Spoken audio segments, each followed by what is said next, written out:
तर इकडे अनगर नगरपंचायत अध्यक्षपदाची निवडणूकही स्थगित करण्यात आली आहे आणि आता सुधारित निवडणूक कार्यक्रमानुसार पुढची कार्यवाही होणार आहे।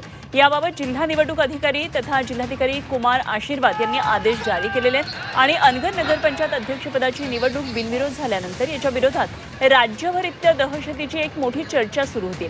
आता या निवडीला स्थगिती करण्यात आली आहे, त्यामुळे सुधारित कार्यक्रमानुसार इथे पुढची कार्यवाही होणार आहे आणि अनगर नगरपंचायतीची निवडणूक कधी होईल याबाबत आता आज सविस्तर स्पष्टता येईल।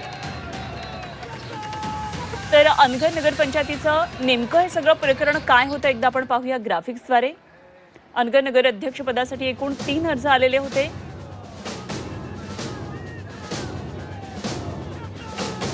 नगराध्यक्षपदी अर्ज भरण्याआधी एक मोठा राजकीय ड्रामा या ठिकाणी घडलेला होता।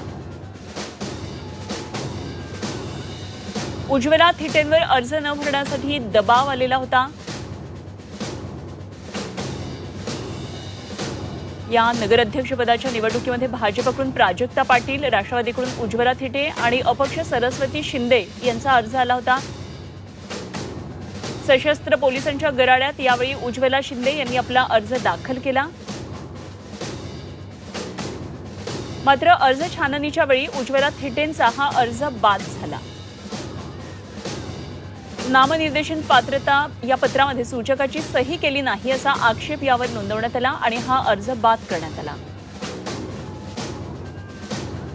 आणि त्याचवेळी अपक्ष उमेदवार असलेल्या सरस्वती शिंदे यांनी आपल्या या निवडणुकीतून माघार घेतली आणि त्यामुळे भाजपच्या प्राजक्त पाटील यांची बिनविरोध निवड झाली आणि अशा प्रकारे एक मोठा राजकीय ड्रामा या ठिकाणी पाहायला मिळाला आणि या सगळ्या प्रकारामुळे अनगर नगरपंचायत ही महाराष्ट्राच्या राजकारणामध्ये आणि या निवडणुकांमध्ये चांगलीच गाजली।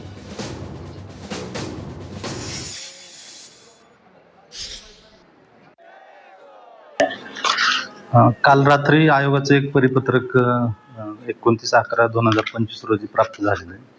त्यामध्ये असं नमूद केलं होतं की ज्या ठिकाणी अपील होते त्या अपिलावरचा निर्णय जिल्हा न्यायाधीशांकडे जो निर्णय लागणार होता तो ज्या ठिकाणी 22/11/2025 तारखेपर्यंत प्राप्त होणं आवश्यक होतं, जेणेकरून 3 दिवसाचा त्यानंतरचा जो उमेदवाराला माघार घेण्यासाठीचा कालावधी होता तो 25 तारखेपर्यंत पूर्ण झाला असता आणि त्या ठिकाणी 26 तारखेला जे आयोगाच्या 4/11/2025 चा जो आयोगाचं परिपत्रक होतं ज्यामध्ये सार्वत्रिक निवडणुकीचा कार्यक्रम होता त्यानुसार 26 तारखेला चिन्ह वाटप झालं असतं।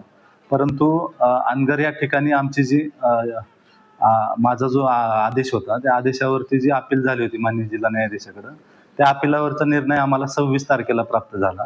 त्यामुळे आम्हाला चिन्ह वाटप किंवा इतर गोष्टी असतील जे आयोगाच्या परिपत्रकाप्रमाणे होत्या त्या करता आल्या नव्हत्या आणि त्यानुसार जे आयोगाचं 29/11 परिपत्रक आलेलं आहे त्यामध्ये आयोगानं असं नमूद केलं होतं की 26/11 पर्यंत ज्यांना चिन्ह वाटप करता आलं नाही आणि आमच्या ठिकाणी अपिलाचा निकाल जो आहे तो उशिरा लागला होता, त्यामुळं आयोगाचे जे नवीन ह्याच्यानुसार सूचना आहेत त्यानुसार आमचा पुढील टप्प्याचा जो कार्यक्रम आहे तो 4/12/2025 ला माननीय जिल्हाधिकारी महोदय निवडणुकीचा कार्यक्रम जारी करतील आणि त्यानुसार दिनांक 10/12/2025 रोजी नामनिर्देशन पत्र माघार घेण्याची अंतिम दिनांक असेल आणि त्यानंतर माघार जर कोणाची आली तर त्यानुसार आम्ही आयोगाला कळवू आणि त्या ठिकाणी आमचा जो निवडणुकीचा कार्यक्रम आहे जर कोणी माघार नाही घेतली तर निवडणूक बिनविरोध झाली असा आम्ही आयोगाला प्रस्ताव पाठवू आणि आयोग